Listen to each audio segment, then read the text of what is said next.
Hey there, art nerds. Today I'm going to teach you guys how to create a cute but super simple Easter egg bookmark. So grab your paints, grab your paper, grab your brushes, and let's get painting.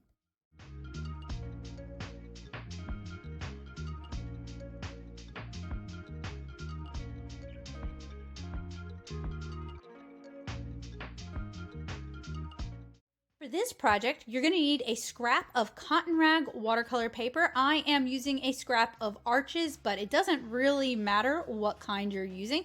You're also going to need some masking fluid, some masking tape. I'm using MT's white washi tape. You're going to need some watercolor brushes. I'm using silver black velvet watercolor brushes, but basically whatever you have will work just fine. And you're going to need some watercolors. So the first thing I'm doing is I am taping my bookmark, which is just a scrap of cotton rag watercolor paper. This is a great way to use up your scraps and to practice some new techniques. I am taping my bookmark down to a support, and for that I'm using some gator board, political sign plastic, but you can use the back of a sketchbook. You can tape it directly to your table. You just want to tape it to some sort of support surface so that once we add the water, it doesn't buckle all over the place. And that's one of the reasons I really like MT washi tape, is it holds it really secure. So we're going to start by we're gonna raise it up just a little bit so there's a bit of an incline. I put a little bottle behind it, and we're going to use some clean water, and I'm going to apply that all over my watercolor paper. This is going to encourage the bright colors that we're about to add to really mix and mingle on the paper. So we're going for kind of a tie-dye effect. So grab your favorite watercolors. I'm using a mix of purples, yellows, blues, pinks. Basically, you can use whatever colors you want and apply them to your paper surface. And the reason we wet our paper, as you guys can see, is to really encourage those colors to diffuse all over the place. Now, I'm using a softer watercolor brush for this. I would recommend that myself. It's going to really encourage those colors to diffuse, but you can use what you got. This is a great one if you've got some pretty pastels or some really bright neon watercolors that you would like to try working with. I'm working with professional grade watercolors today, but this would work well with student grade watercolors as well because we're only doing 2 layers of paint. So I'm also introducing some neons and pastels because I really want that kind of tie-dye Easter egg sort of effect. I'm applying it all over my paper, and I'm using a clean, thirsty brush, which means that I wash it out with clean water, and then I dab it on my paper towel, and that's going to make it more prone to sucking up excess water. I'm using a thirsty brush to just gently lift up any excess water I have on my paper so that it's not pooling and it's not turning to mud. You can also use a corner of a paper towel and just very gently dip it in to lift out any excess. We're going to allow our wet into wet watercolor tie-dye to dry fully once we've finished applying our color. But if you want to add smaller areas of color like I'm doing here, just for like accents, I would recommend you go ahead and you switch to a smaller brush and you work with less water on your brush. So with watercolor, if you want really, really light, flowy, wet into wet colors, then you're going to use a lot of water on your brush with just a little bit of pigment. And if you want more saturated colors, you're going to use a drier brush that has more pigment on it.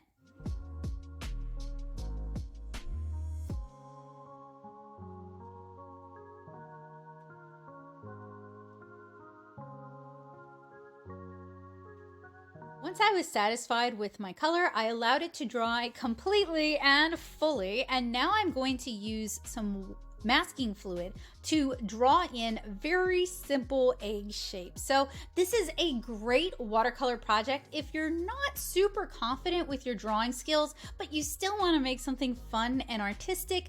This is a really good one for you. If you can draw an egg, you got this. And I totally believe in you. You can definitely draw an egg. So I am working with a stiffer synthetic watercolor brush. I've applied some brush soap to it. If you don't have brush soap, you can use a bar of soap if you need to, or baby shampoo. This basically just protects the bristles from the masking fluid. I'm using Winsor & Newton's removable masking fluid. I would recommend you use a removable masking fluid. You can use whichever one you like the best, and I'll have links to all the materials down in the description below. And my masking fluid is in a Dinky Dip, and this prevents it from rotting quicker than I can use it. And it's in this neat little suction cup sort of holder that comes from the shop Oblique Love Letters. I really like this thing. It's very handy, and my masking fluid is way less likely to tip over and spill everywhere. So I highly recommend it. So I started out by painting in larger egg shapes, and now I'm going in and adding smaller egg shapes. Really, this is up to you. However you want to handle it is gonna work.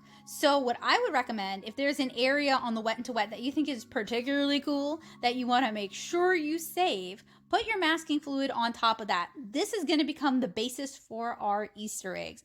Once we've finished applying our masking fluid, I allow it to dry completely, utterly, and fully.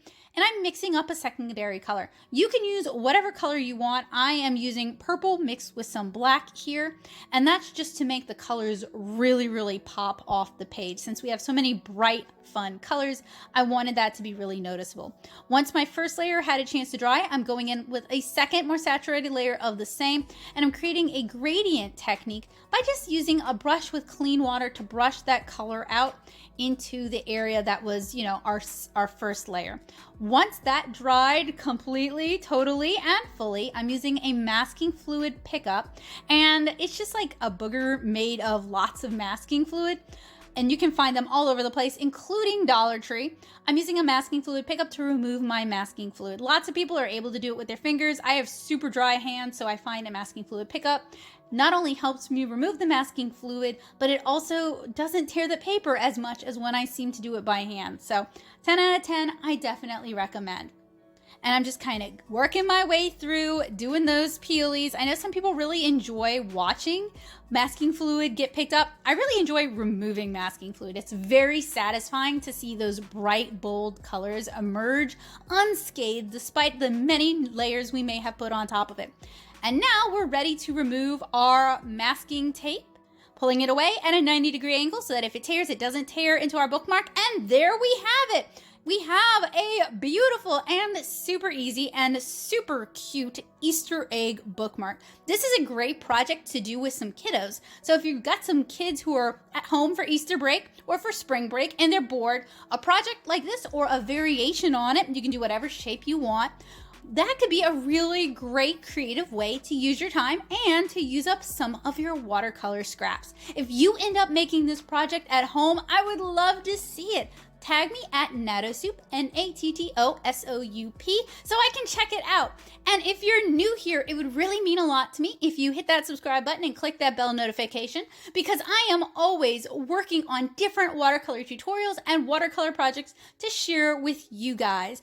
And if you have any ideas for future tutorials that you would like to see, let me know down in the comments what you'd like to see. Or hey, if you've got some fun plans for spring break, why don't you let me know down in the comments what you're gonna do. So I have 2 more adorable spring/Easter themed bookmark projects to share with you guys that I hope you guys will keep an eye out for. Next, I'm gonna show you how to paint an adorable rabbit in the spring flowers, and then we're gonna paint a super cute little chick hiding out next to some Easter eggs. So I hope you guys will keep an eye out for those. But hey, while you're waiting for those, why don't you check out some of my other reviews and tutorials that I've shared here on the channel. I've got some great playlists to help you guys get started, and if you check the description, I'll be sure to recommend a place to start.